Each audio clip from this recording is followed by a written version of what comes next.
morning, here is a message from all the children in the USA. That song was the second place winner in the Wake Up Music Contest by the Plunkets called Dreams You Give, and it received something like over 600,000 votes. So congratulations to Brian Plunkett from Halfway, Missouri. Mike, you set a new record, 380 days in space. How can anybody possibly beat you? Well, the Russians have had people in space for up to 800 days in their career, so I got a long way to go. And but I'm sure there's other people who are going to fly in our office more than one long-duration space mission, and I hope my record is soon broken, and I hope it just becomes a kind of a ripple in the whole scheme of history as humans go on, Americans go on to explore the rest of the solar system. But in the meantime, I'm glad to share the moments with these guys. All right, you astronauts. All right, you got about 10 seconds to explain to me exactly what the alpha magnetic spectrometer does for us in trying to find the origins of the universe. Go ahead. Well, there's some really amazing things that it's trying to figure out. Hubble for us, one of the important things Hubble figured out was that the universe is not only expanding, but at an accelerated rate.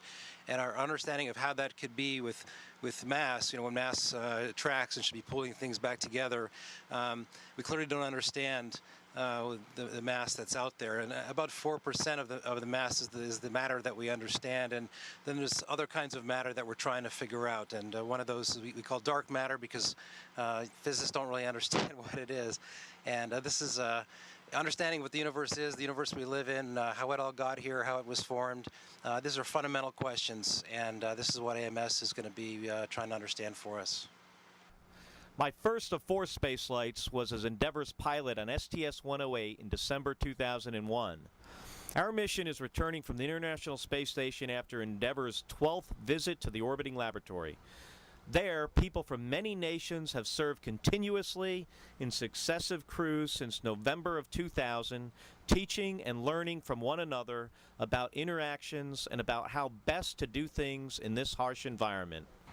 If you ask me what I think Endeavour's legacy would be, I'd have to say, well, first being a part of the mainstay, the workhorse of the space program, the space shuttle for the last 30 years, Endeavour was a big part of that.